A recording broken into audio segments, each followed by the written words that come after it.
2 साल बाद फिर सड़कों पर क्यों उतरे हैं किसान? क्यों 2021 के बाद दोबारा किसान आंदोलन करने पर उतारू है? आखिर क्या है किसानों की मांग? और क्यों एससी के सारे वकील किसानों के समर्थन में सड़कों पर उतर आए हैं? क्यों किसानों ने दिल्ली कूच की तैयारी की है? और पुलिस ने किसानों को रोकने के लिए कौन कौन से हथकंडे अपनाए हैं? दोस्तों, पंजाब में प्रदर्शनकारी किसान आज 13 फरवरी को दिल्ली कूच के लिए तैयार हैं और उनका कहना है कि वह केंद्रीय मंत्रियों के साथ बैठक करने के बाद संतुष्ट नहीं है। उनकी मांगों का समाधान नहीं किया गया है और उनका आरोप है कि नेताओं और सरकार के मन में खोट है। वह उन्हें रोकने के लिए नो एंट्री के बोर्ड लगा रहे हैं, कटीले तारों से बैरिकेडिंग की जा रही है और मंत्रियों सहित पुलिस की फोर्स उन्हें और उनके परिवार को धमकियां दिए जा रहे हैं। तो आखिर ऐसी क्या मांगे हैं किसानों की जो सरकार को इतना सख्त रवैया अपना पड़ रहा है? और क्यों किस एक बार से 2 साल बाद सड़कों पर आंदोलन के लिए उतर आए हैं? और क्या है इस आंदोलन के बारे किन एससी के वकीलों के तर्क और समर्थन? अगर आप जानना चाहते हैं तो वीडियो को पूरा जरूर देखिएगा। दोस्तों, किसानों ने एक बार फिर सरकार के खिलाफ विरोध प्रदर्शन का बिगुल बजा दिया है। पंजाब और हरियाणा समेत कई राज्यों से किसान दिल्ली कूच करने की तैयारी कर रहे हैं और किसानों ने इस आंदोलन को चलो दिल्ली मार्च का नाम दिया है। ये किसान आंदोलन 2.0 है, जो पिछले 2020 से 2021 में हुए किसान आंदोलन के जैसा है। पिछले आंदोलन में मोदी सरकार को किसानों के आगे घुटने टेकने पड़े थे और संसद से पारित 3 कृषि कानूनों को रद्द करना पड़ा था, क्योंकि वो कानून न्यूनतम समर्थन मूल्य यानी एमएसपी को खत्म कर सकते हैं और खेती किसानी कॉरपोरेट कंपनियों के हाथों में सौंप जा सकते हैं। लगातार 1 साल तक जारी रहे इस धरना प्रदर्शन में 700 से ज्यादा किसानों की मौत हो गई थी, लेकिन फिर भी सरकार और गैर सरकारी सतह पर इन कानूनों को केवल रद्द किया गया था। जब किसानों ने आंदोलन वापस ले लिया था, उसके बाद सरकार ने एमएसपी को लेकर अपने वादे पूरे नहीं किए और अब एक बार फिर किसान अपनी कई मांगों के साथ विरोध प्रदर्शन के लिए उतर रहे हैं। इस बार किसान अपने साथ ट्रैक्टर, ट्राली और राशन भी लेकर आने वाले हैं और उनकी तैयारी लंबे समय तक दिल्ली में धरना देने की है। लेकिन बताया जा रहा है कि सरकार किसानों को रोकने की पूरी तैयारी में है। टिकरी बॉर्डर पर ड्रोन से निगरानी रखी जा रही है। सिंधु बॉर्डर के लिए 3 लेयर का सिक्योरिटी प्लान बना दिया गया है। तलवार, त्रिशूल और लाठी के साथ एंट्री बैन की तैयारी की जा रही है। किसानों के कुछ से पहले दिल्ली की सीमाओं पर कटीले तारों से बैरिकेडिंग कर दी गई है और उन्हें सील कर दिया गया। दिल्ली के 15 जिलों में धारा 144 लागू कर दी गई है और हरियाणा को अभेद्य किला बना दिया गया है। चलिए अब देख लेते हैं कि किसान आंदोलन में किसानों की मांगे क्या-क्या है।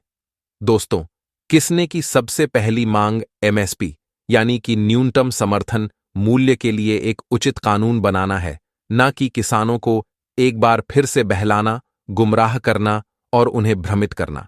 किसाने की अगली मांग किस स्वामीनाथन आयोग की सिफारिश को लागू करना है। स्वामीनाथन आयोग की रिपोर्ट में किसानों को उनकी फसल की लागत से 1.5 गुना कीमत देने की सिफारिश की गई है। इसके अलावा किसानों की मांग है कि सरकार कृषि आरण को माफ करें। किसने की अगली मांग लखीमपुर खीरी हिंसा के पीड़ितों को न्याय दिलाने की है। सरकार ने वादा किया था कि लखीमपुर हिंसा में पीड़ितों को मुआवजा दिया जाएगा, नौकरियां दी जाएंगी, लेकिन अभी तक उनकी मांग पूरी नहीं हुई है। किसने की अगली मांग है कि भारत को डब्ल्यूटीओ से बाहर निकाला जाए और किसानों का बिजली बिल माफ करे। वहीं कृषि से जुड़ी हुई वस्तुएं, दूध उत्पादों, फलों, सब्जियों और मांस के इंपोर्ट पर टैक्स को कम करके उनके लिए भत्ता बनाया जाए।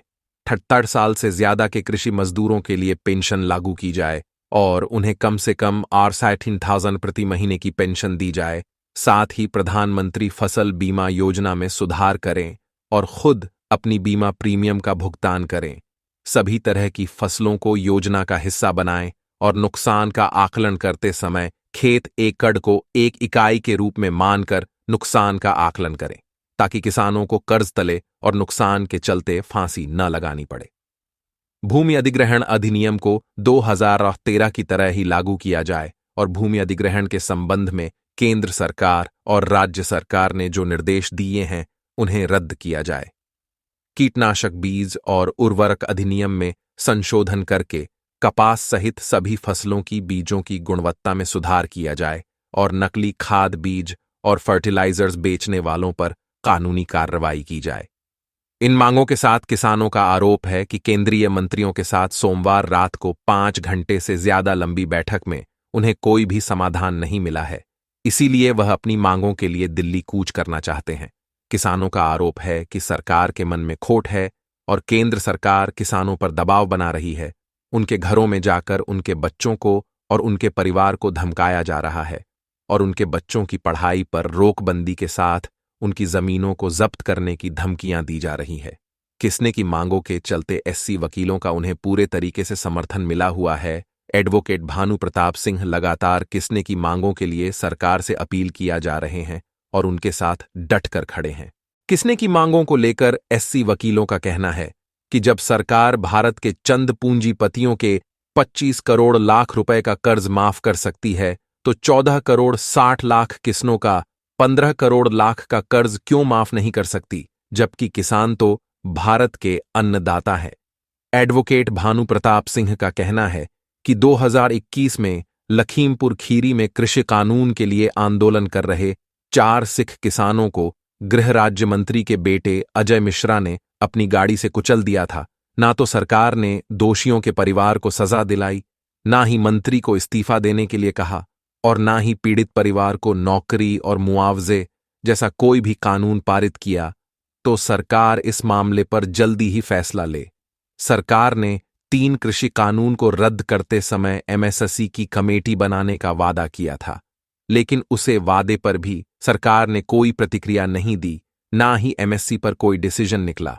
वकीलों का तर्क है कि सरकार को एमएसएसई को न केवल कानून का दर्जा देना चाहिए, बल्कि कानून के अधिनियम 9वीं अनुसूची में भी शामिल करना चाहिए। वकीलों का अगला तर्क है कि सरकार मनरेगा के रजिस्टर्ड मजदूरों को काम दे और झूठे वादों से हटकर 100 दिन की जगह 200 दिन का काम करने का ऐलान दे। साथ ही किसानों की मजदूरी बढ़कर 800 तक की जाए। साथ ही वकीलों का आरोप है कि सरकार मजदूरों के साथ सख्त रवैया अपना रही है, गुंडागर्दी की जा रही है और असंवैधानिक तरीके से मजदूरों को रोकने की तैयारी में है। किसान अपने मुद्दे का शांति से हल करना चाहते हैं, लेकिन सरकार की नीयत में खोट है और वह समय बर्बाद करने पर लगी हुई है। केंद्रीय सरकार ने किसानों को रोकने के लिए कंक्रीट ब्लॉक लोहे की कीलों कटीले तारों का इस्तेमाल किया है। कर्नाटक के किसानों को भोपाल में ट्रेन रोककर गिरफ्तार किया गया है, उनके साथ मारपीट की जा रही है और कई किसानों के सिर पर गंभीर चोट भी आई है। दिल्ली की सीमाओं पर 1000 सुरक्षाकर्मियों को तैनात किया गया है। सीसीटीवी और लाउडस्पीकर भी लगाए गए हैं। दिल्ली हरियाणा की सीमा पर 8 लेयर की दीवारें खड़ी की गई हैं। किसानों की भीड़ को नियंत्रित करने के लिए पानी की बौछार करने के भी इंतजाम है। आप लोगों की क्या राय है इस बारे में, हमें कमेंट करके बताएं और आंदोलन से जुड़ी हुई और खबरों के लिए हमारे चैनल को सब्सक्राइब करना ना भूलें।